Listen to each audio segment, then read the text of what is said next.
see a magic trick? Why do you have to be so annoying? Open the note, Stevie. Stevie will say, why do you have to be so... Okay, we're done here. Ta-da!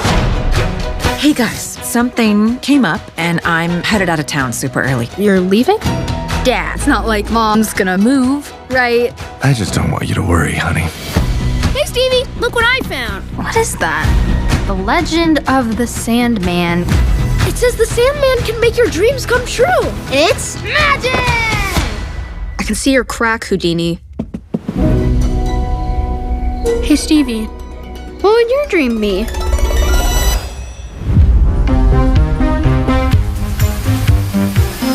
Hey, Dad! There's a dead girl in the cereal.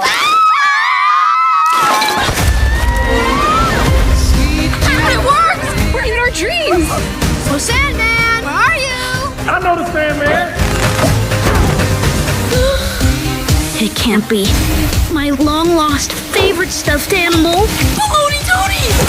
My man, Elliot. I knew I smelled something rotten. Nice to see you too, Joanne. Stevie. That's what I said, Joanne. Stevie. Joanne. I feel like we're saying the same thing. What's happening? That's Nightmara, the giver of nightmares. You have to get through her if you want to reach the Sandman. Ooh, scary. That's gonna be expensive. Holy mackerel! Incoming! Naked dream. What's so scary about this? Absolutely nothing. We have a chance to save our family. If we can find the Sandman. Get behind me, because I'm gonna channel an epic fireball! So, you seen good movies lately? Anybody? Anybody see any good movies?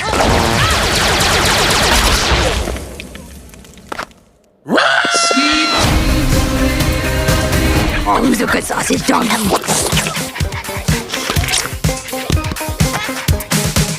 What a weird kid. Boom, there you go. That is the trailer for In Your Dreams, streaming right now on Netflix. It's your boy KP, this is Nerds Rule the World. Joining me to talk all things In Your Dreams is the founder of KUYA Studios, as well as the co-writer, co-director, Alexander Wu. How are you, Alex? I'm great. It's great to be here. Thanks for having me, KP. A pleasure. I love this film. It was, there's a lot of layers here. And as somebody who loves this industry that we find ourselves as filmmakers, you know, we can use the medium to refer to certain things that we have a hard time talking about and speaking on. And I think this does that in such a way that I want to thank you for sharing somewhat of your personal story that inspired this. And you're living your dreams with this being the first project from KUYA Studios. And so in totality of dreaming, my question I have out the gate is because I've read about how this came together for you living this dream. You have this personal story. I'm curious what it was like when you shared this with your brother, when they got to see this film, when your parents got to see this, your dream in totality, but also in just how those ups and downs that this talks about and presenting it in such a way. How beautiful that was for you? Yeah, well, thanks for saying that. Yeah, it was, my parents saw it at the premiere, which happened about 2 weeks ago.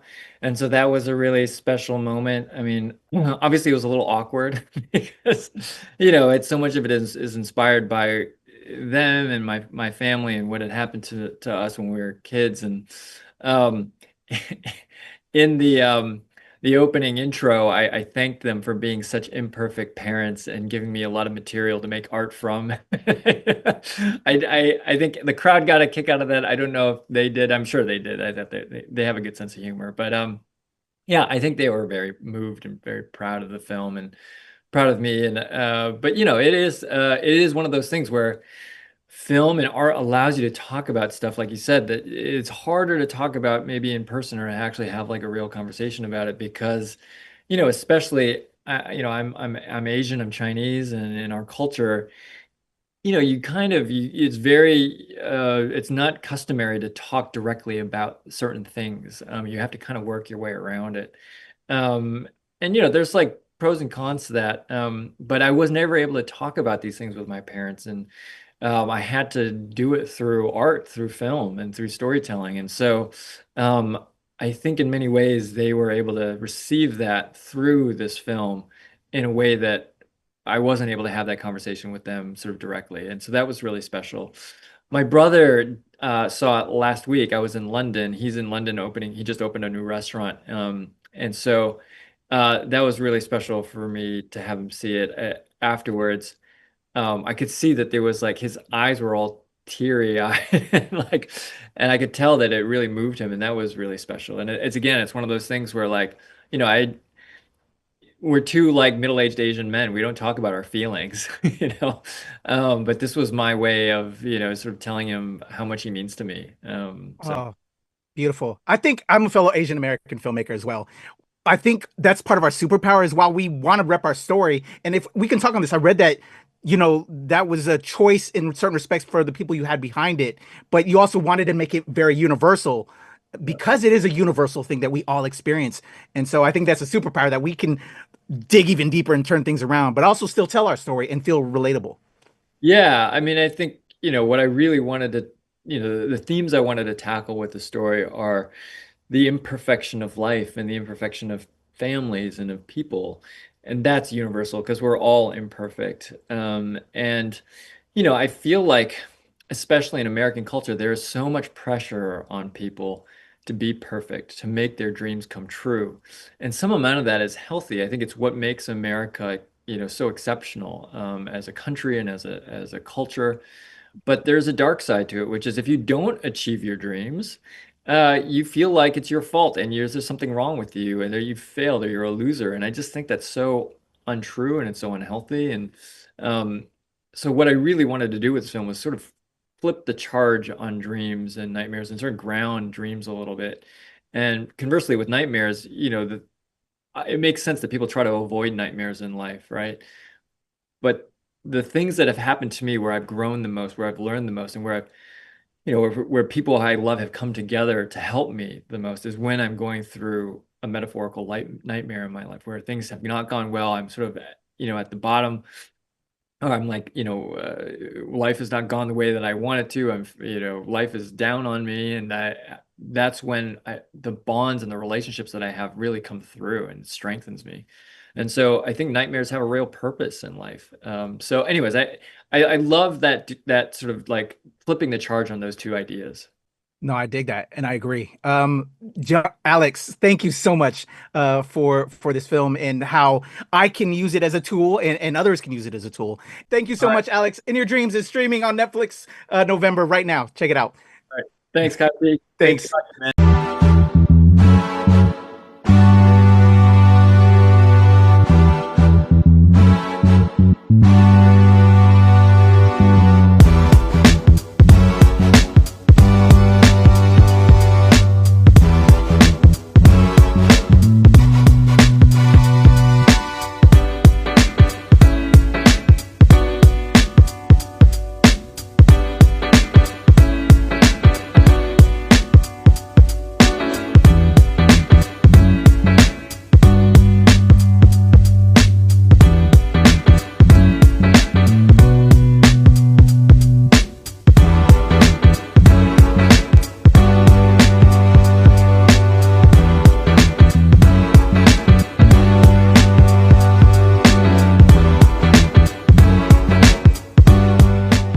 Nerds rule the world.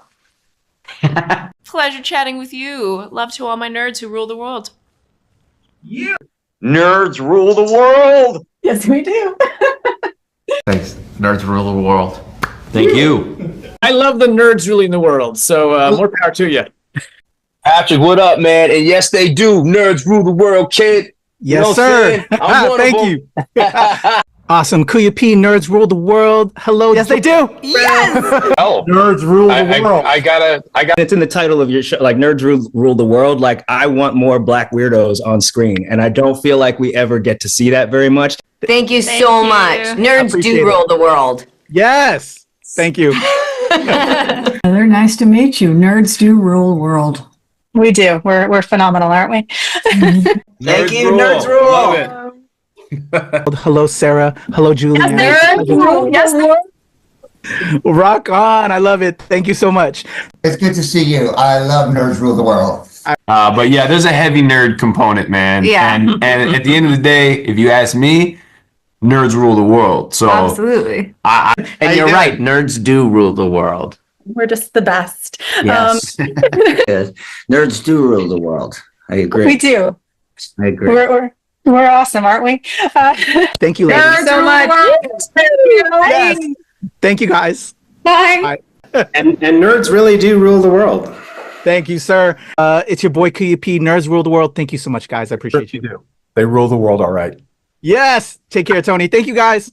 Well, I was good until I saw that this is Nerds Rule the World. So are we talking about like everybody you interview is a nerd, right?